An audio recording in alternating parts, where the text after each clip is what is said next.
reports from around the United Kingdom and Europe. And we have live reporters on standby, ready to give their reports. On our program today, the UK is to begin a global vaccine rollout to the Commonwealth and other Asian nations.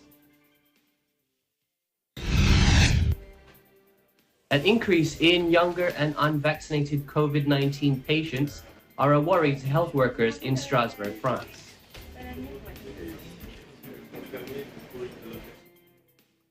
And the first of our live reporters joining us today is Arabelle Celestino. Hello, Arabelle.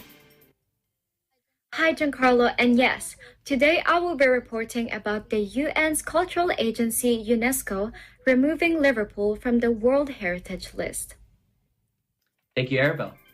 And then we also have staying in the United Kingdom, we have a report on how the FYM Foundation's Aid to Humanity project continues to reach out to UK communities. This report is being brought to us by Grace Rivera. In EBC Germany, we have a report by Irene Juliette Arzadon on a do-it-yourself crafts on how to tie-dye your old t-shirts.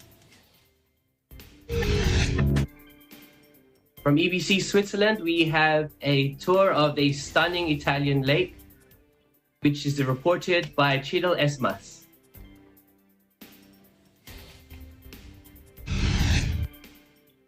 And again, in our health section this week, we have another episode of Get Fit with Aaron. This week, he's showing us 2 simple steps to get back on track after overeating. For our EBC Sports, we are joined once again by Ryan Florentino. Hello, Ryan. Hi, Giancarlo. Today I'll be talking about Team GB's swimming success and Britain's 3rd gold medal in the Tokyo Olympics. Thank you. We look forward to that later in the show. And we will end our show, as always, with our view from our window.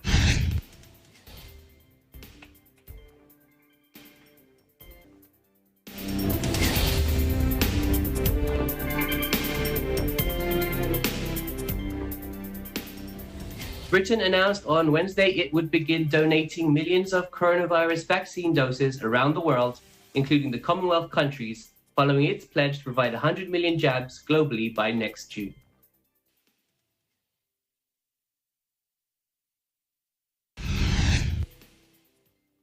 The Foreign Secretary, Dominic Raab, said the rollout of the initial 9 million inoculations from Friday would go to Kenya, Jamaica, and several Asian nations.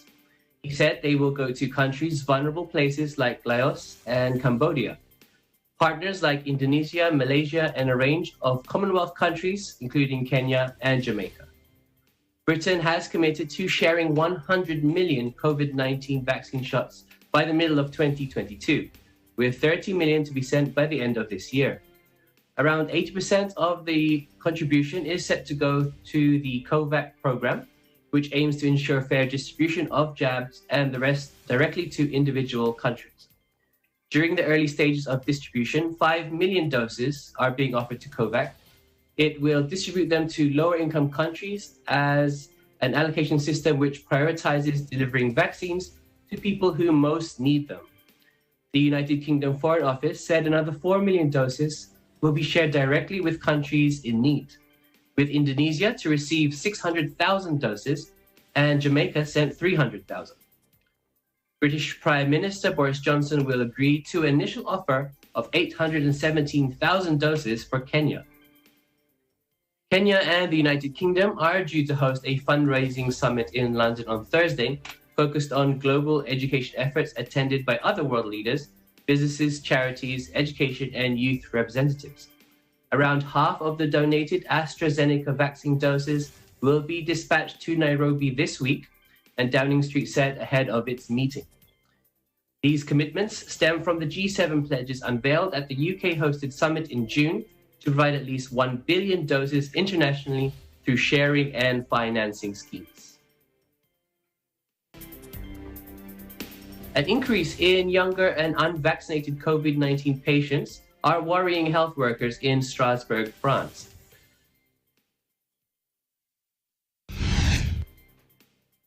At the University Hospital of Strasbourg in France, early July was marked by a sigh of relief when, for the first time in 18 months, there was finally no COVID-19 patients. But that time has passed as health workers now observe the alarming arrival of new infected patients. According to the head of the infectious disease department, in 10 days, the number of patients has grown from 2 to 18. Doctors and nurses are particularly concerned by the fact that apart from one patient, all the rest of the patients are not vaccinated and are younger, some in their 20s to 40s. Doctors are also afraid of the high risk of intra-family contamination due to the Delta variant, the loss of vigilance in terms of social distancing and hygiene gestures, and the increase in travel. The head of the Emergency and Intensive Care Unit has even stated that the contaminations are brought by young people who have traveled. The timing of the increase of infection and patients is also alarming. Since July 6th, the hospital has been clarified as a hospital under pressure. Every summer, it faces an increase of patients due to the annual closures of other medical practices. This puts additional load and strain on the health workers who have been working strenuously ever since the beginning of this pandemic. It's time for a quick break now, but please come back for some more ENI UK and Europe edition.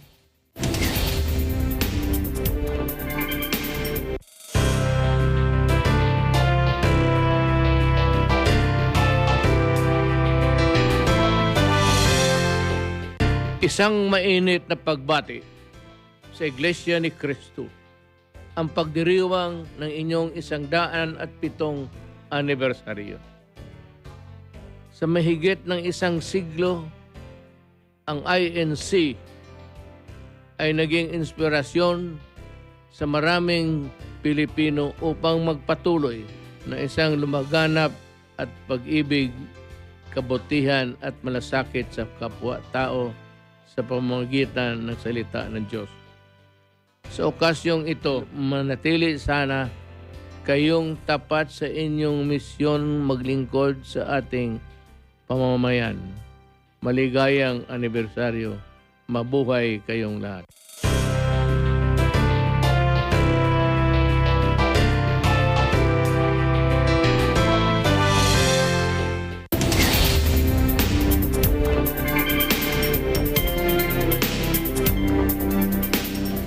Welcome back to ENI UK and Europe edition. I'm Giancarlo Matera, but now with more interesting stories from the United Kingdom this week. Liverpool in the UK is no longer a UNESCO World Heritage Site. To give us more details, we have Arabelle Celestino. Hello, Arabelle. Hi, Giancarlo, and yes, the UN's cultural agency UNESCO on Wednesday voted merely to remove Liverpool's waterfront from its list of World Heritage Sites, citing concerns about overdevelopment, including plans for a new petrol station. At committee talks chaired by China, 13 delegates voted in favor of the proposal and 5 against. Just one more than 2/3 majority required to delete a site from the global list. It means that the site of Liverpool Maritime Mercantile City is deleted from the World Heritage List, Tian Sui-jun, chairman of UNESCO's World Heritage Committee, declared. Harry Doyle, Liverpool City Council cabinet member, and members of the public gave their reactions. Let's listen in. Well, we're extremely disappointed by the result today from UNESCO. It's a result that, to be honest with you, we've been expecting for a number of years because we have been highlighted as a city, obviously, that potentially losing the status. We are obviously here in the city. Our heritage is still here to stay. The committee haven't visited the city for 10 years. Last time they visited was 10 years ago. And a lot has changed since then. And also we've done a lot to make sure that we protect our heritage and invest in our heritage sites. We're extremely proud of our record, proud of our city and proud of our heritage assets. And that is still here to stay. I don't think it's that so important.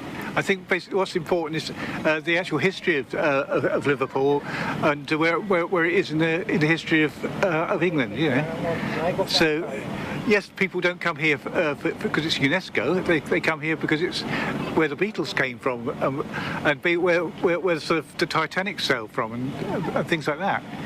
So I don't think it's that important. Well, it is only the third of such removal after previous decisions affecting Oman and Germany, and followed 2 days of committee discussions that exposed tensions about how cities around the world can preserve their past while also moving forward. Mayor Steve Rotherham called it a retrograde step taken by the officials on the other side of the world. Places like Liverpool should not be faced with the binary choice between maintaining heritage status or regenerating left-behind communities and the wealth of jobs and opportunities that come with it, he said. The UK government said it was extremely disappointed in the decision. The government believes that Liverpool still deserves its World Heritage status, given the significant role the historic docks and the wider city have played throughout the history, our spokeswoman said. But UNESCO delegates heard that the redevelopment plans, including high-rise buildings, would irreversibly damage the heritage of the port in the northwest of England. The International Council on Monuments and Sites, which advises UNESCO on the heritage list, said that the UK government had been repeatedly requested to come up with stronger assurances about the city's future. The planned new stadium for Everton Football Club was approved by the government without any public inquiry and is the most recent example of a major project that is completely contrary to UNESCO goals, it said. Well, Giancarlo, as you may know, the waterfront and docks of Liverpool were listed by UNESCO in 2004 after an ambitious regeneration following decades of decline in one of the cradles of Britain's industrial revolution. The city also saw the departure of millions of Irish and British immigrants, as well as African slaves, to the United States and elsewhere. A history that forged what UNESCO deemed Liverpool's distinctive character and unique spirit. But since 2012, the agency has locked horns with the UK officials over development that has seen extensive restorations, but also new constructions that the UNESCO inspections or inspectors say is overwhelming the district. It had urged the city to limit building heights and reconsider the proposed new stadium for Everton at a derelict dock site, warning of significant loss to its authenticity and integrity. The waterfront is also the site of a statue honoring the 4 members of the Beatles, the most famous cultural export from a city rich in musical history. Over to you, Giancarlo. Thank you so much, Arabelle, for that detailed update and report. But with that said, what's going to happen now to Liverpool that it's lost its it's not on the World Heritage list anymore? And how will this impact the city? Well, Giancarlo, before answering that, I wanted to briefly explain that the prestigious World Heritage label can be a boom for tourism, while also encouraging governments to protect cultural or environmental treasures. But this label is not permanent, and the sites can be also stripped of their status, or they can be warned they are at risk. And well, according to Liverpool City Council's cabinet member, Harry Doyle, what happens now is very limited because as a city, the heritage assets, the 3 Graces and the waterfront are still there. The waterfront is also the site of a statue honoring the 4 members of the Beatles, as I said earlier, the most famous cultural export from a known city in a musical history. And well, it's a vibrant city with lots to offer, and many people still go to Liverpool for many different reasons, Harry also added. Back to you, Giancarlo. Okay, thank you so much for joining us and bringing us that report, Arabelle. Thank you so much for having me today.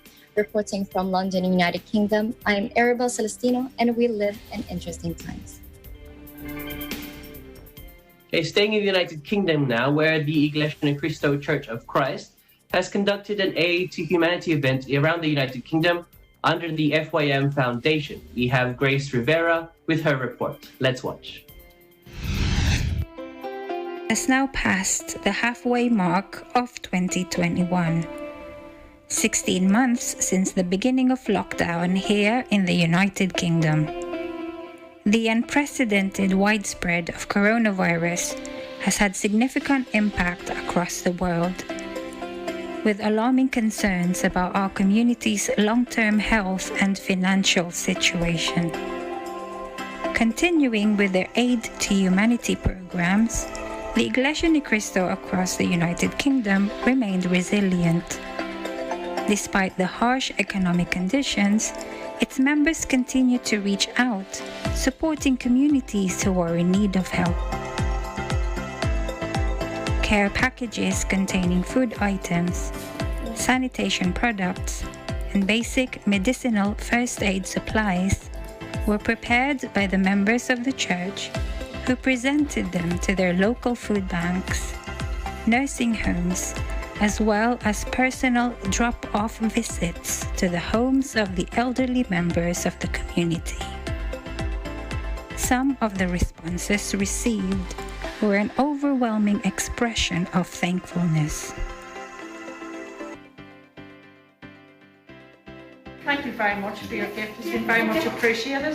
Thank you, everybody.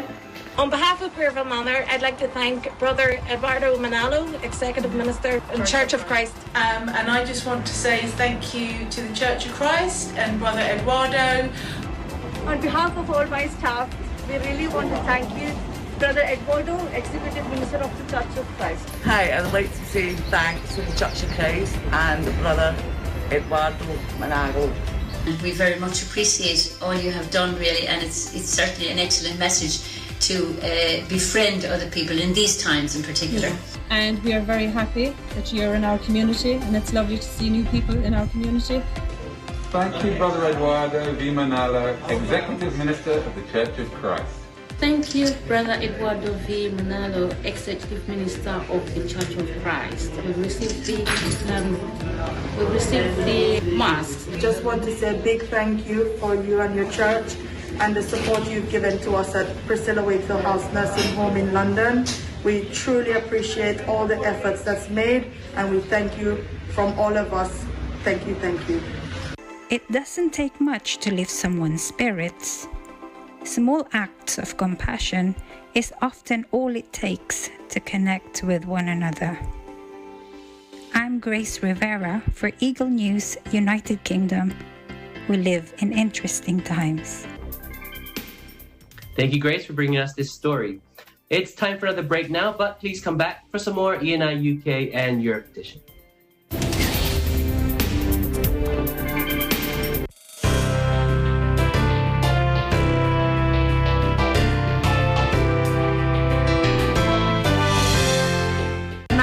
Kayong batiin ng taus-puso sa 107th anibersaryo ng kapatiran ng Iglesia ni Cristo. Higit sa lahat, pinamumunuan ang buong kapatiran sa buong mundo ang ating pinakamamahal na Executive Minister na si Ka Eduardo V. Manalo. Mabuhay ang Iglesia ni Cristo, mabuhay ang Republika ng Pilipinas, mabuhay tayong lahat.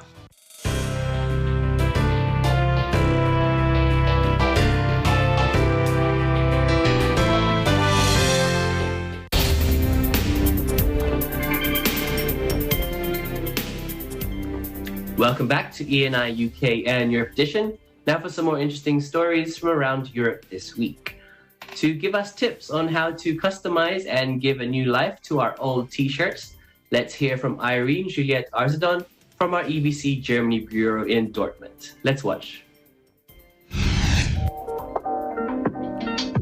Hi everyone, it's summertime. I think we should put some color on my shirt. I want to show you how to tie-dye an old white shirt. So what do we need? A white shirt, dye kits for coloring, rubber bands, gloves, plastic bags. There are many tie-dye techniques, but I will show you 3 today.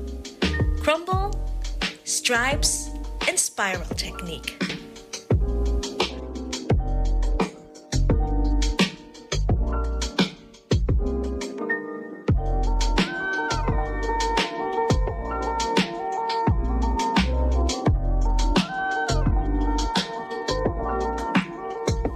Now let's add the color, but don't forget to wear your gloves and make sure to put something on your table first.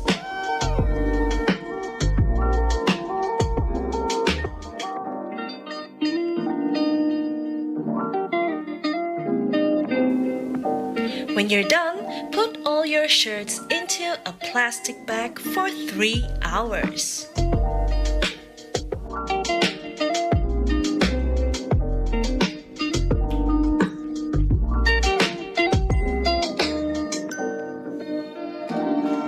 Make something new out of something old, but the most important thing is that you have fun preparing an old shirt into a colorful masterpiece.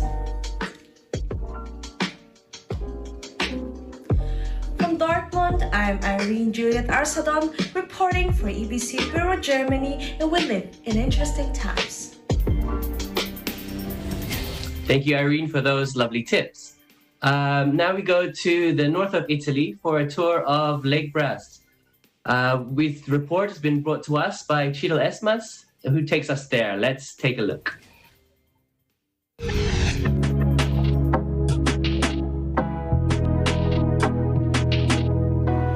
Today, we will introduce to you one of the most beautiful lakes in the world, the Lago di Baez, or in English, the Lake Baez. Located in the valley of Baez, it is surrounded by the Dolomites in South Tyrol, Italy. Visitors can only reach this place by bus or by car, and the earlier you arrive, the better. In the early morning hours, you can witness a breathtaking sunrise, and the mountain view is reflected by the peaceful emerald-colored waters of the Lake Baez.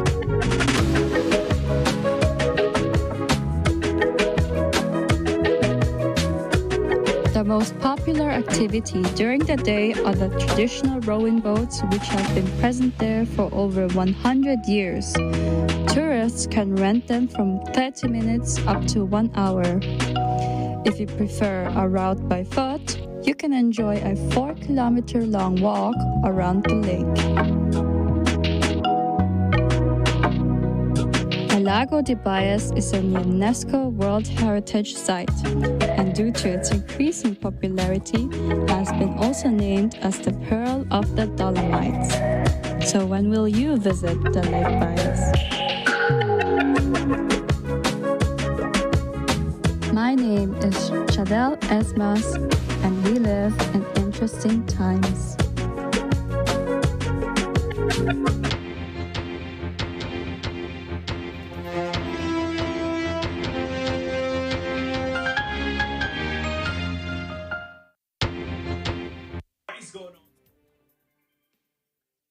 In today's health section, we have Aaron Paul Ortiz, who's a professional coach specializing in fat loss and fitness. He takes us on a journey to gain self-confidence.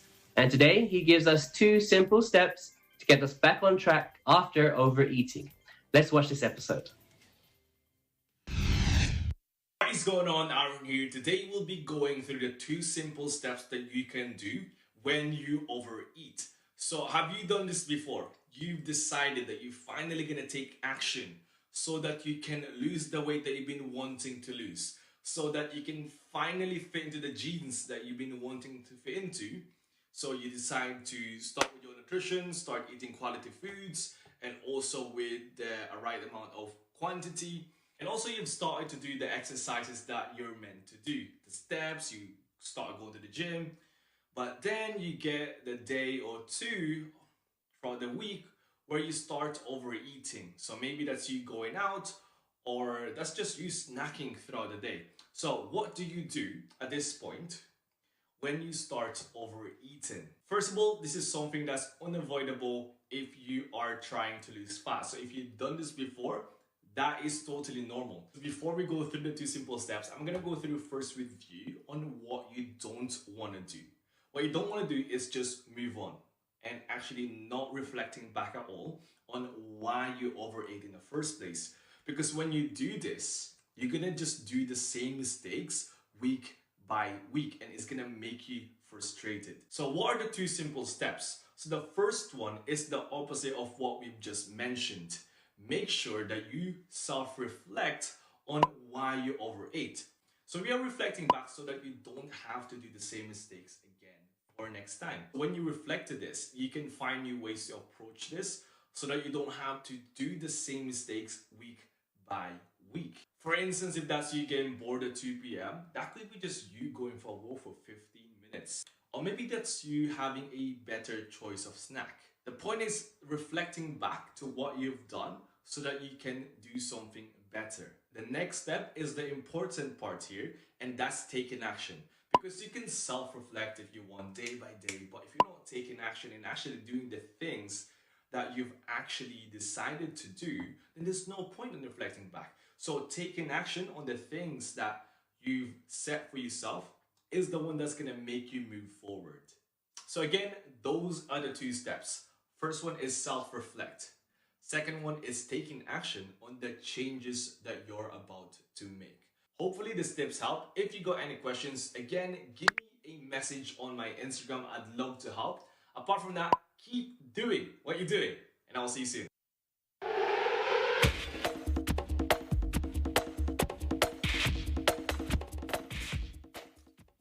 For our sports update this week, Ryan Florentino is with us today. Hello, Ryan. Thank you, Giancarlo. It's good to be back. Olympic swimming took a dive into the unknown on Thursday as men and women competed against each other for the first time in the new 4x100 mixed medley race in Tokyo.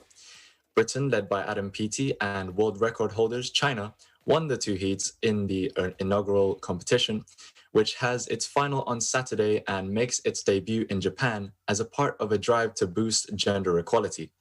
Britain will be the favourites after their time of 3 minutes and 38.75 seconds, which was more than 2 seconds ahead of the rest of the field and only a shade outside China's world record 3 minutes 38.41 set last year.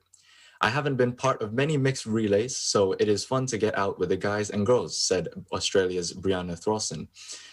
Swimming is one of the 7 sports to launch mixed events at this year's Olympics, with athletics, archery, judo, shooting, table tennis, and triathlon also making the move.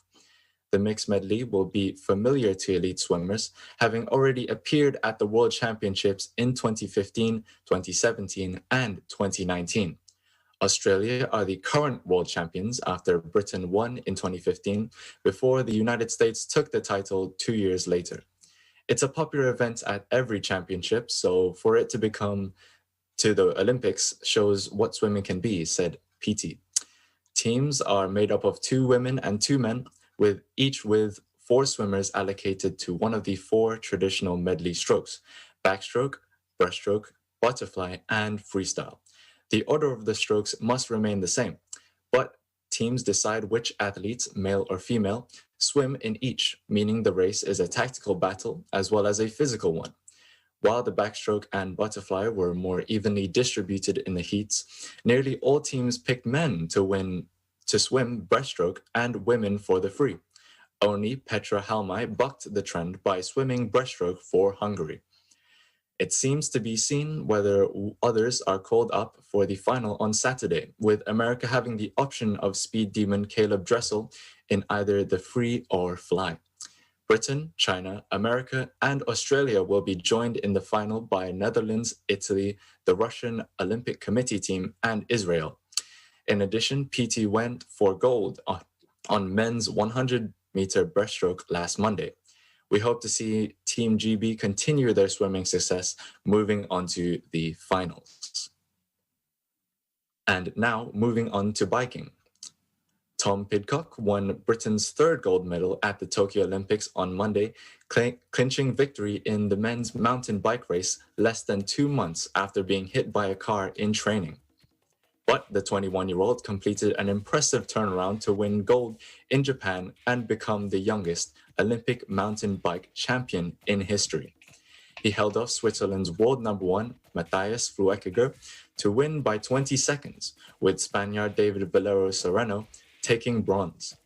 Pidcock's win came less than half an hour after British pair Tom Daley and Matty Lee claimed gold in the 10-meter synchronized platform diving competition, while Adam Peaty successfully defended his 100-meter breaststroke title in the pool earlier Monday.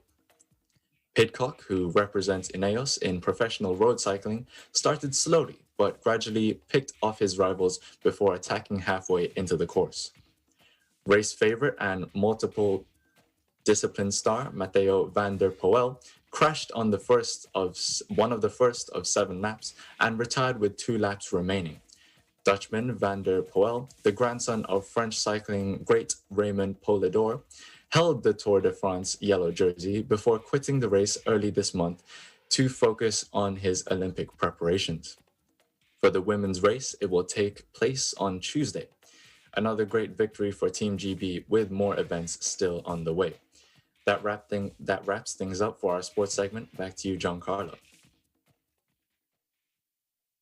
Thank you so much, Ryan, for those sports updates. Thank you, Giancarlo. Reporting for UK and Europe edition, I'm Ryan Florentino, and we live in interesting times. Okay, we'll end this week's show once again with our view from our window. And today we get to see what river surfers like about Eisbach River in Munich, Germany. The man-made river belongs to Munich's top attractions, not only amongst river surfers, but also tourists around the world. It is an artificial stream that runs through the English Garden, which is Munich's biggest public park. The river forms a standing wave, and the wave is approximately 0.9 to 1.1 meters high. The flow velocity is noticeably strong. Therefore, river surfers gather here to practice, but also to challenge themselves. And in all weather conditions, visiting this spot is accessible to everyone, but the sign nearby warns visitors that the river surfers should only be attempted by skilled and experienced surfers. This wonderful view is courtesy of Alessandra Martinez. Thank you so much, Alessandra, for this beautiful view. And that's it for this week's program. We hope you stay safe and keep positive as we bring you more stories next week from around the United Kingdom and Europe. I'm Giancarlo Matera, and we live in interesting times.